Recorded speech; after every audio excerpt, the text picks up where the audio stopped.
ыймандуу кыздын ролун ойнош үчүн, ыймандуу кыз болуп көрүнүш үчүн, жакшыраак байларга эптеп эрге тийип алыш максатында же акча үчүн, элдин ишенимине кириш үчүн, известный болуш үчүн жоолук чечип, дагы кайра жоолугун кийгендер, айымдар өтө көбөйдү, кыздар өтө көбөйдү. Эптеп эрге тийип алыш үчүн жоолугун кийип чечип ойногондор өтө көбөйдү да. Айтайын дегеним эмне? Жоолук оюнчук эмес. Бул жөнөкөй материал дешиңиз мүмкүн. Кээде көрөбүз, жол койду деп, жол кийгенде андай кылып кой деп дароо чыгат.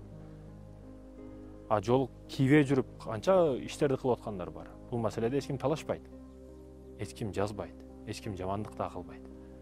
Шорточан кыз бир маршруткага чыгып калса, ага эч ким унчукпайт. Жоолукчан кыз чыгып калса, неге сен ушундайсың, эркин жүрсөң болбойбу, жоолугуңду чеч деп арким сүйлөгөндү баштайт. Шорточан кызга неге сүйлөбөйт билесизби? Шорточан кыз ал энеси теңги апа болсо дагы бетин тырмап көрсөтө турган көрсөтүп коет да. Байкуш жоолукчан кыз ыймандуу кыз экен дагы унчукпай тура берет да, макул сиздики тура деп. Жоолукту маскара кылгандар маскара кылбагыла. Шылдың кылбагыла. Бир чечип, бир кийип, бир чечип, бир кийип ойноп аткандар, силер дагы кадамыңарды таштабагыла. Ушинтип барып түбөлүк кие тургандардан болгула.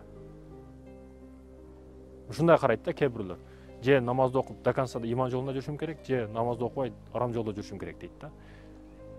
Бир намаз окуп, бир намаз окубай ушинтип жүрүп барып, ошо намаздардын пайдасы тиет эртең сага. Үйрөнүп каласың, арамдарды акын таштайсың. Ушул маселеде дагы кыздар дагы жол чечип кийип аткандар барып ошол жоолук өзүнүн кереметин көрсөтөт. Болгону үмүтүңөрдү чөктүрбөгүлө. Болду, бир чечип койдум, эми болду, кийбешим керек экен деген нерсе жок. Кайра кий, ыйманыңды бекемде. Көчөгө ыймандуу болуп чык. Көчөгө жасанып эмес.